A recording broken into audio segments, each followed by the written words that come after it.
Right. Let's get with it. um, Obviously, thank you very much for coming in. I appreciate it. Of Okay. course. On a short, just a short notice, right? So, uh, Everything works out the way it's supposed to. yeah, and I believe that because Mhm. it's God's plan, right? It's not Mhm. ours, Mhm. and it's one of those things that if you feel the path, right, and you feel the journey, Mhm. and a likable guy, Johnny, put me and you together, and now we're Mhm. sitting here and yeah, ready to Mhm. do this. So I am with Marlene Richter, correct? Yes. Marlene Richter from Noah's Animal House shelter, or just Noah's. Just knows Animal House. Okay. Yes. Now, can you explain a little bit what Noah's Animal House is? Sure. So to go back to the beginning, Mm-hmm. um, Lady Stacy Alonso was a board member at the Shade Tree, and she asked the question, what happens if somebody shows up with a pet to the shelter? And the shelter provides, the Shade Tree provides shelter for women and children, those that have experienced domestic violence or sexual assault, as well as those who are homeless. It's a large shelter, 364 beds. It's the largest women's shelter in the state. So she asked the question, what happens if a woman shows up with a pet? And the answer was there were no solutions for her. She would have to choose to abandon her pet Mm-hmm. or abandon her plan to come to shelter. Wow. So Stacy said, that's not acceptable. We need to remove this barrier. And in 2005, she began that process of removing the barrier. In 2007, Noah's Animal House opened on the grounds of the Shade Tree, the first in the nation to be co-located with the shelter for the people. And now, 13 years later, we have served more than 1,700 pets that belong to more than 1,000 people. So if you can imagine putting 1,000 people in a space and saying, we were able to change their destiny Mm-hmm. because they brought their pet with them. It isn't that um, the pets are apart from the family. We're not an adoption agency. We're not um, a boarding facility with a veterinarian.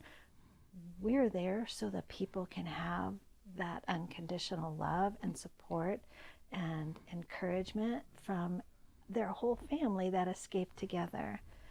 And we started about 2010. Um, the pets and the people were coming from out of state. Of course, at that time, our state was in a financial disaster. Mm-hmm. A lot of people were losing their homes, a lot of people were losing their jobs. That was when the banking crisis happened. Mm-hmm. And so, people that had never ever experienced a financial disaster all of a sudden found themselves without a place to live. And the people were coming from all over the state. So, we began the process of saying, what else can we do? And in 2012, Noah's Animal House became a separate nonprofit so that we could expand. So the Shade Tree and our first Noahs are here in Las Vegas. And in 2017, we broke ground for our second. And in 2018, we opened in Reno in partnership with another domestic violence shelter. Mm-hmm.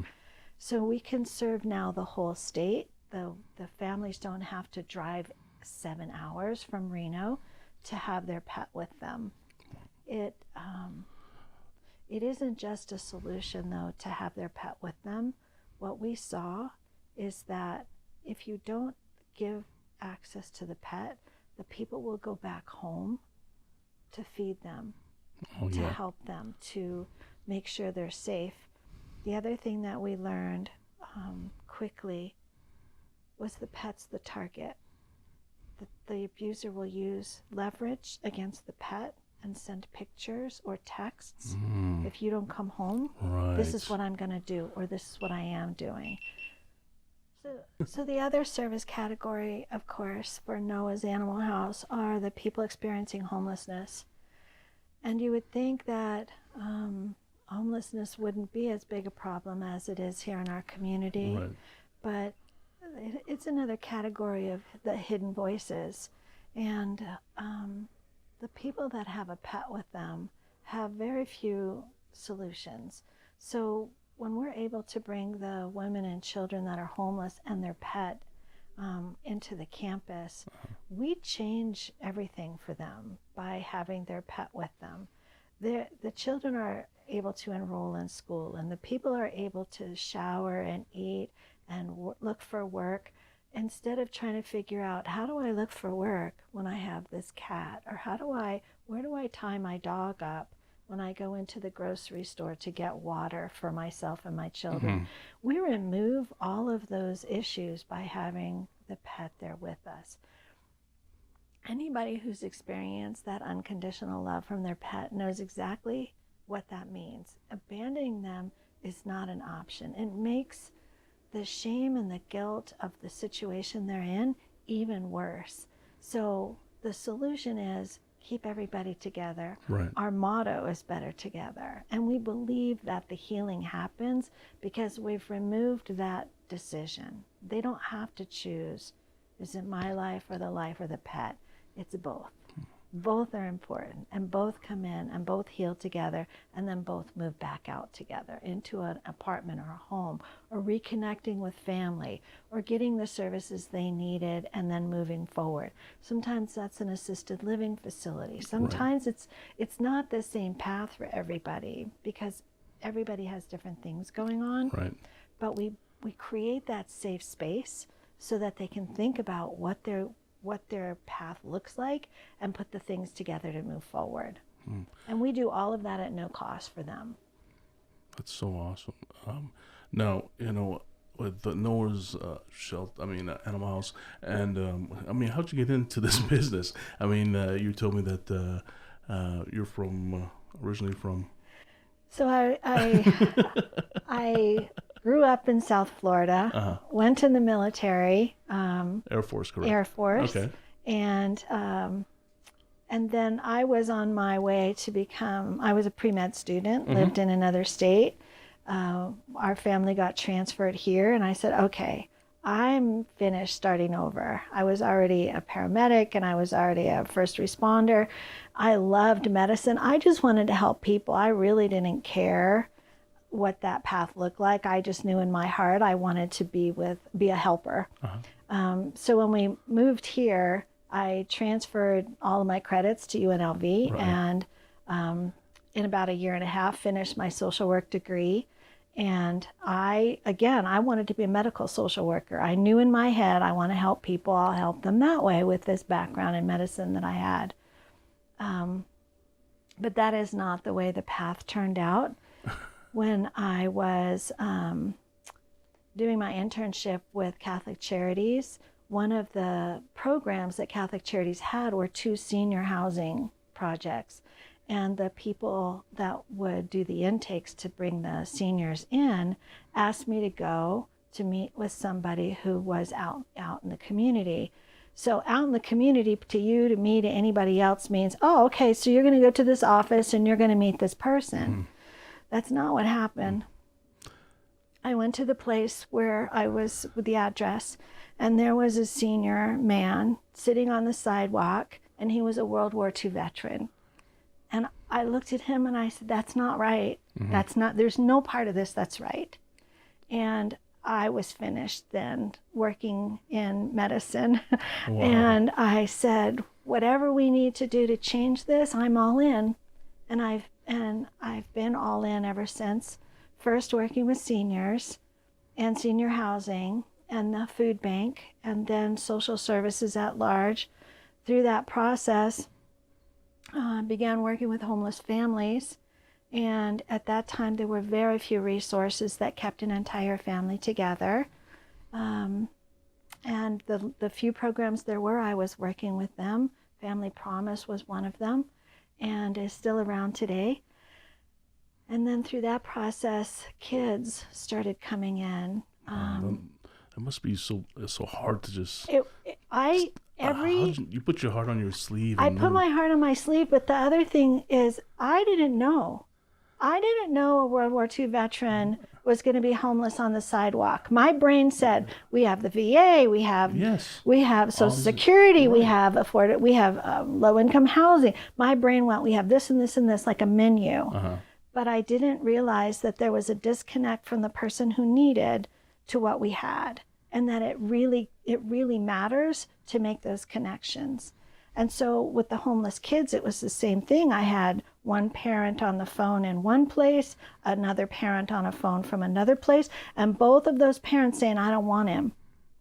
I said, he's sleeping under a car.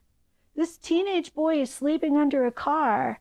And then I got involved with a drop-in center for homeless youth, helped change the law so that we could shelter kids, and became a part of the shelter network so that kids could have access to shelter.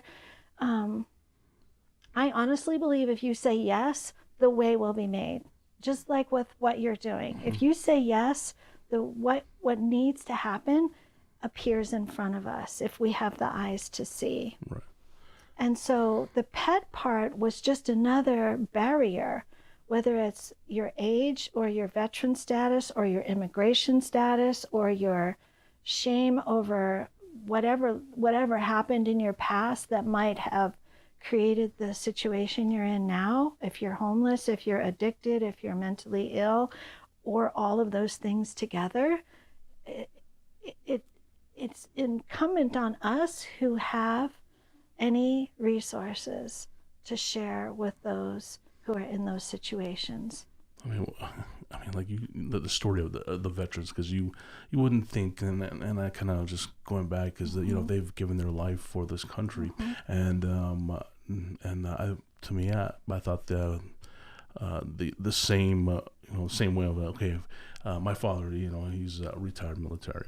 Obviously, he has the the benefits of going to the hospital, the doctor at the base, or other medication. They're taken care of and stuff like that. But for people maybe not with the right mindset, they end up on the street, and it's so sad to kind of hear these stories, and even with kids, and you've worked with the Shade Tree, and I thought you were one of the founders. You've been there so long, and now I think I heard is it 25 years? 30. Well, 25 years with Shade Tree, and then 5 years with the Noahs? So I was with I've been in our community for 25 years. Spent some time at Catholic Charities, and then other charities along the way. I was the executive director of the Shade Tree for 9 years, and then transferred over with Noah's 3 years ago. All right. Now, working with the Shade Tree, and now you saw all walks of life. What's the one of the main thing that people fall into this predicament? Is it just the mindset, or just the whatever happens at home, it kind of just tears them apart? Let's see. Some people say, I just want to get away from everything and just kind of leave everything behind, and I'm just gonna take a walk or something like that. Or no, it's the opposite. One of two things happens. Either in the domestic violence situation, usually it's that finally somebody came forward to help.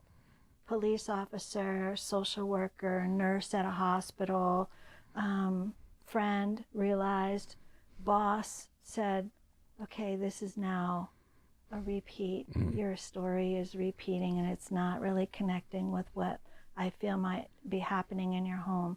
Human resources offices, somewhere somebody says, do you need help? And then the plan gets created for the escape. The other side of that, of course, and then also children when they're involved, it could be a child protective service, it could be a counselor at school, it could be a food bank.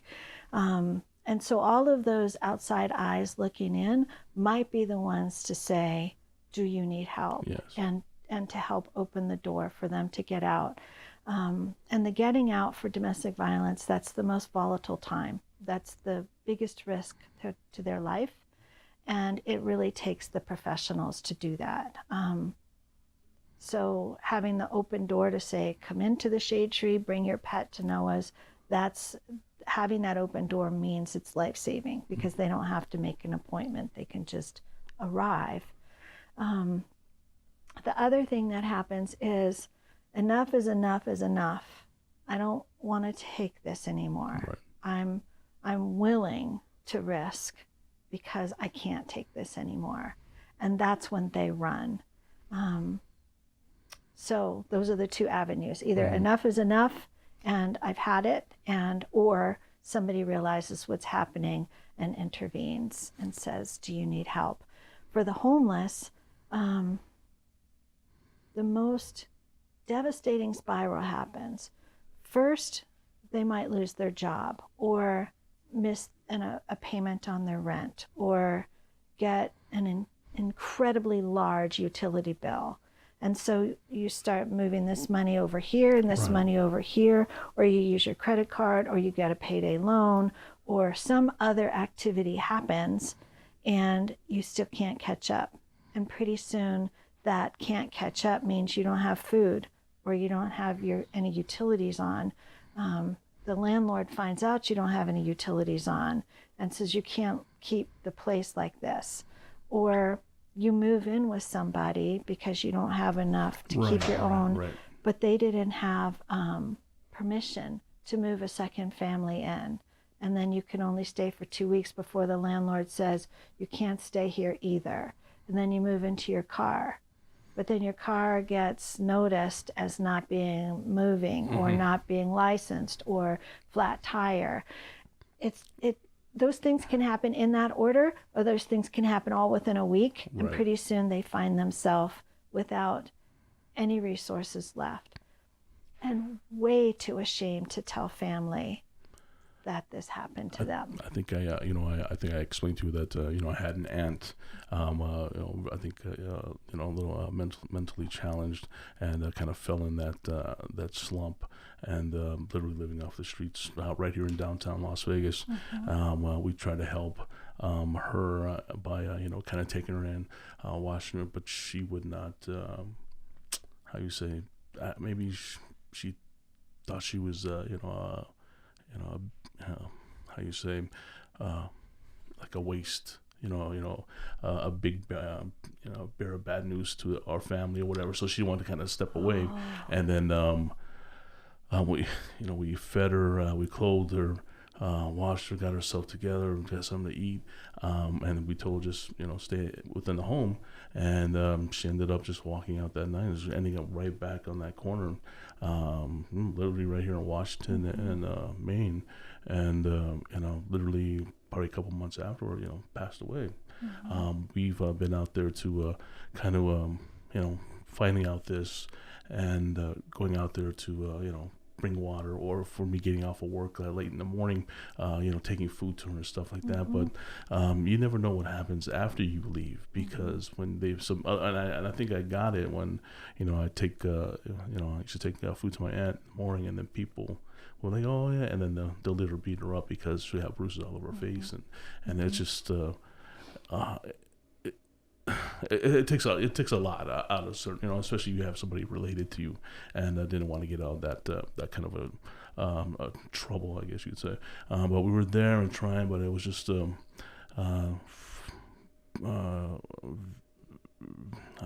very just weak when you have to call her kids in Hawaii to come up here.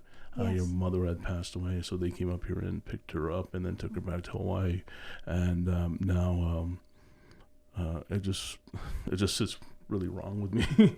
And for with that situation, I kind of decided to kind of get involved and try to trying to understand more of what you and other organizations are doing here in Las Vegas. You talked about that menu about helping, especially veterans. They should have everything kind of taken care of because they gave their life for their country. But is there, other like doctors that kind of donate their time to the shelter? Yes. Is there other organizations that come in to help out? I would like to, kind of understand is why are we having this problem if we have, obviously everybody needs more help, right? And what other organizations do you work with to kind of the funding side, I guess you could say. It takes money to make the wheel go round, I guess. It is. And It is a very expensive venture to work with the homeless, and that's where the community comes in. So, in part, there's government funding, and in part, there are shelters. There are not enough shelter beds for the number of homeless that we have in our community. There is not enough affordable housing. So even when somebody is ready to go into an apartment, there might not be a place that they can afford. Their VA pension or their Social Security might have come through, but there still isn't somewhere for them to go. So that's a big problem. And the agencies that exist primarily are crisis intervention. So let's address the situation of being homeless, of not having ID, of not having a job, of not having a connection to family, of addressing the medical issues. And there are pillars of assistance for all of those things. But for each pillar that exists, there could be a barrier. If you have to have ID to get medical care, or if you have to have an address to get an insurance card, right. or if you have to have a particular provider to say you're clear to go and do this, every one of those things means if you're homeless, you're now making a decision to eat or go stand in line for your ID, or to eat or go stand in line to get this other thing taken care of. And really what happens with the homeless is their entire day gets taken up with where they're going to sleep, where they're going to eat, where they're not allowed to be during the day, where they're not allowed to be during the night. And it's survival. For all of us, we've just we're not come through it, but we've been through this pandemic. Which grocery store can we go to? What time are they there? What do we have to wear when we get there? Can we bring our own stuff? Can we do this? How many people are allowed in? If you can imagine being in that mindset all the time, what time is breakfast? Who serves dinner? And so the agencies that are in our community are doing phenomenal work. Catholic Charities, Salvation Army, Rescue Mission, they're doing meals. And then some of those places are also doing shelter. Some of them also have drug treatment available, alcohol treatment available. WestCare has a detox and then treatment. But there are more people that are in need than we have beds. So how do we address the gap? We address the gap to the people that are on the street and to the people that are on the fringe. So by on the fringe, I mean those people that have doubled up with family, moved in with family or friends, but they can't stay there long. So those are part of the solutions, is how do we build that infrastructure in our community that addresses what everybody needs. So some of those things are veteran specific, and there's organizations like US Vets, another company, Caridad, they made a garden, and so they only employ homeless veterans to work in the garden. Nice. So it builds self-esteem, it builds perseverance to move forward. US Vets has an amazing campus, Las Vegas Boulevard and Bonanza. Same thing, veterans able to move in, able to get out of crisis, able to put a plan together. So there are the resources in our community, but we have to remember, if you see somebody on the street, it isn't that they didn't do something, it's that there are about 8,000 to 9,000 homeless and about 1,200 homeless beds. So there's no way everybody's going to be housed tonight. Right. All we can do is keep helping the people that are not housed and keep them well as possible, so that when the bed does open up, when the apartment does open up, when the program does open up, they can go in there. So maybe a rough estimate, how many homeless do you think that are within the Las Vegas area? That's the Las Vegas number. Wow. Every January, there's a count that happens in our community, and those numbers are then published by the county, and that's where that number comes from. So that's an actual number of Wow. homeless in our community. Wow. And that includes the washes. That includes the encampments outside the incorporated city. That includes people sleeping in alleys and the people that are in shelters. And for their best guess, those that are sleeping in cars. Right. I mean, literally here on Las Vegas Boulevard, like close to the premium outlets, out in the middle of the desert, I see tents, Yes. fires, Yes. at night when I'm going home, and I'm like, Yes. wow, and it's cold at night, and I see fires, like, wow, what's going on, and we didn't realize that, people are just there to survive, and just try to live another day. Now, with Noah's Shelter, we've talked about you wanted to kind of expand throughout be national, right? Yes. Is that right? We want this incredible opportunity of keeping the pets together with the family and the families having that unconditional love of their pet. We want to move the needle that domestic violence shelters in other states have that same model. And what we've learned over 13 years is having the pet right next door matters. Not just the thought that the pet is safe, but that the pet is with them. Because Noah's Animal House is like a little house. We have little living rooms. The pets come in. The pet owners, our families come in. They go into this little living room like we're sitting here, and they snuggle their pet. They cuddle them. They hug them, get the kisses, get the snuggles, and the rest of all that they've gone through for a moment melts away. It's not erased, and it's not, magic, but it's healing. And it's one moment of safety, one moment of clarity that starts building and building, and then they're able to go and walk their pet outside. They're able to go and look for work while their pet's there, and you can hear them. They're telling their pet, I'm going to go look for work. I'm going to get us an apartment. And for victims of domestic violence, they still think that they're not worth it, but their pet is. And if that's what it takes, that's what we're in there for, because we believe they're worth it. And if we can get them to see themselves the way their pet sees them, then we've accomplished what we wanted to, which is to keep them together and keep them well and bring hope back to them again.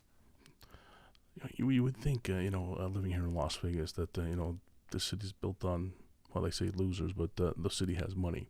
And I wonder why a lot of people, I know a lot of businessmen that own these hotels or what have you, want to get rid of the homeless off the strip. And just sometimes it kind of gets to me. It's like, all this money that's here in Las Vegas, why can't everybody do a collective effort and donate, large amounts of money to literally help these people out? Because, when they say Vegas strong, I believe we're all in it together, correct? I can tell you that the whole reason Noah's exists is because of the support from the community. That's how we built the building here. That's how we built the second building up in Reno. Each year, and again, this year we won't be having an event because of what's happening in our community, but each year we have had a fundraising event. And it is those hotels and the gaming companies and the businesses that become sponsors and that attend the events and that donate auction items. The support from our community is amazing. We need to ask specifically for what we are in need of, though. And to give the opportunity for the employees of those companies to then come and volunteer, to see where their employee contributions are going, or the sponsorship of the bigger companies are going. And when that happens, it creates that ripple, that exactly what you're talking about, that the companies are supporting, the people are supporting, and the change is happening. Yeah, I was just talking out of line, but more and more I kind of do my research of what's going on behind the scenes. I just kind of think of Las Vegas. I've been here close to 38 years, and it's I just see growth. Everybody's Yes. building. Everybody's coming to Las Vegas, but yet sometimes it's not necessarily for Vegas. Some people are just coming here just because. We're originally from Hawaii, but yet we've heard, and even family members have seen it. There are law enforcement in Hawaii, their officers, police. Yeah, the police department. They've, kind of, people are putting homeless on planes, sending them to the islands, and one-way trip, and then they're on their way. And now we already have a big number of homeless already, given the fact they're all Native American or Hawaiian, and they can't afford the prices of living in paradise. And it is their home, but now you have a big influx of people from all over, from California, I think Oregon. People are just flying in. They say, "Oh, you want to go to Hawaii?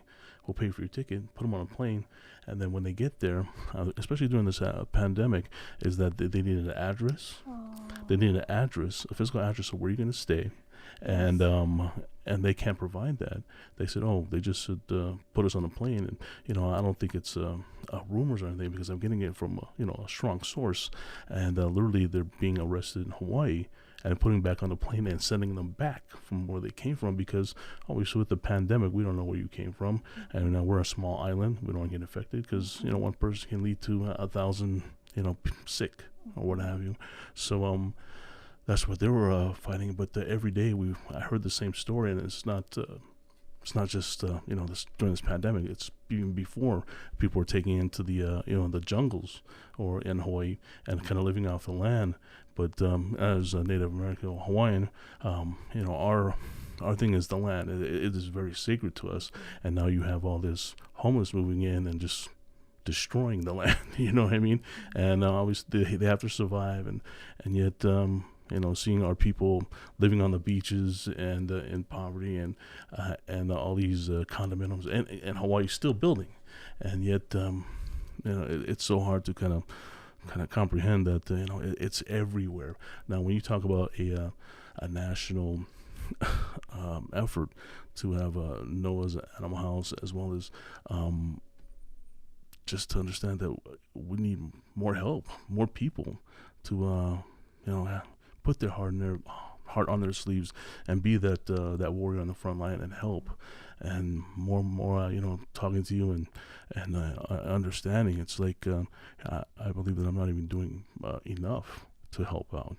And I think my job is to literally, not necessarily a job, it's a pleasure to present island music or Hawaiian music, and now given the fact that to put a platform with a podcast to give people like you a voice, and here in Las Vegas, the Asian Pacific Island community is very small, but it's growing. And I'm not saying just in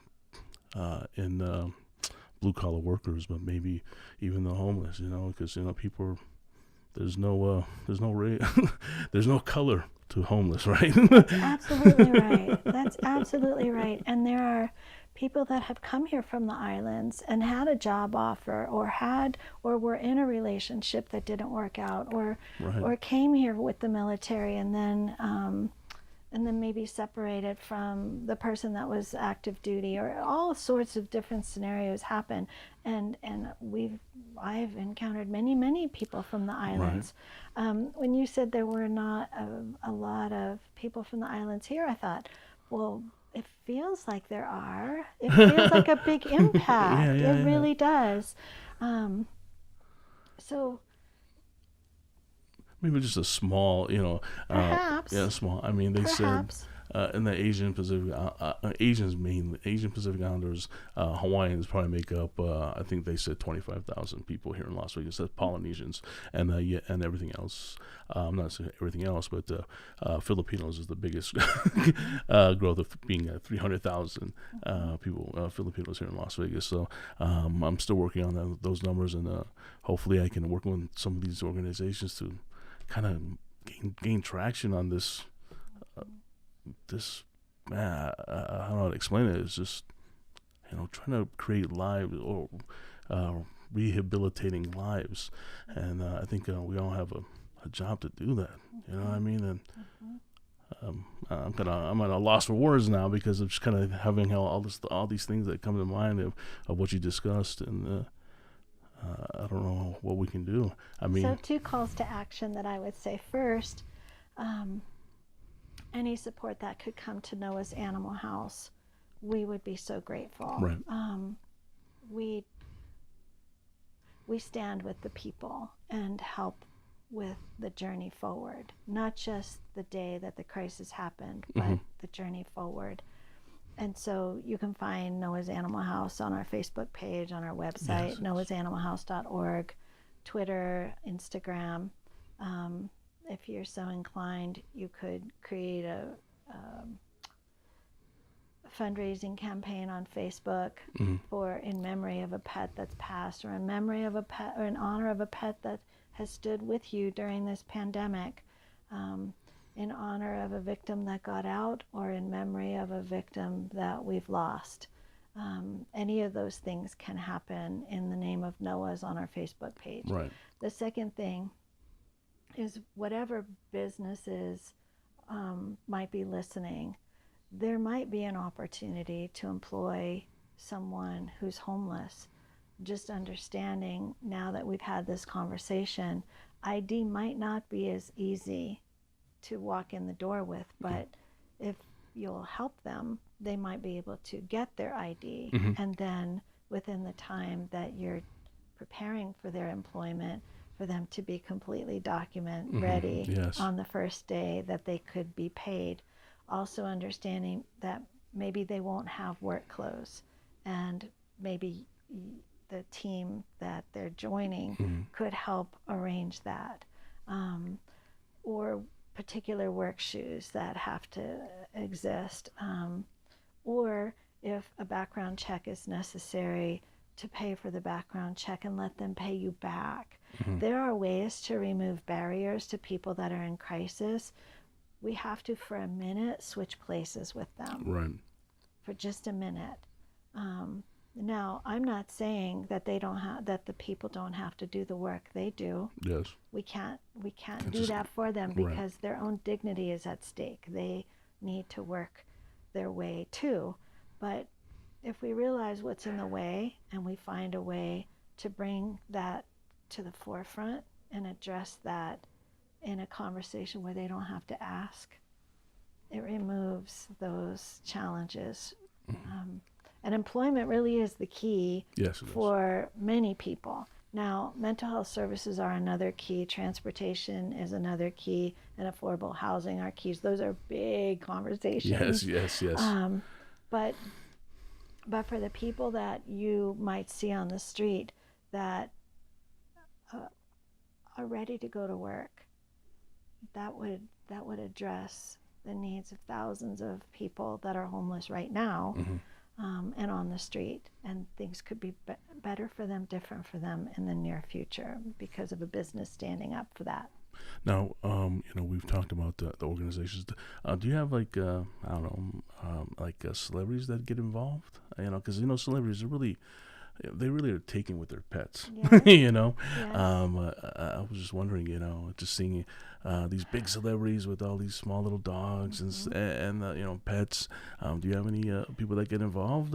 So the very way that that our mutual acquaintance know each other is because the fan club of Gerard Butler would have their conventions here in Las Vegas for more than 10 years. And so one of the years, Gerard Butler actually matched what they raised. And and he's not, he's from Scotland, Yeah. but he cares deeply about the United States and about his fans, and so he matched what they raised. And another person from our community is Ronda Rousey. She's a female UFC fighter. And so she did a campaign for Noah's Animal House. She made a shirt, and then the sale of the shirts. And it was sold out within one day. The shirts went online and they were gone. And so she has supported Noah's Animal House. We've had concerts and up in Reno, and had celebrity connection for that.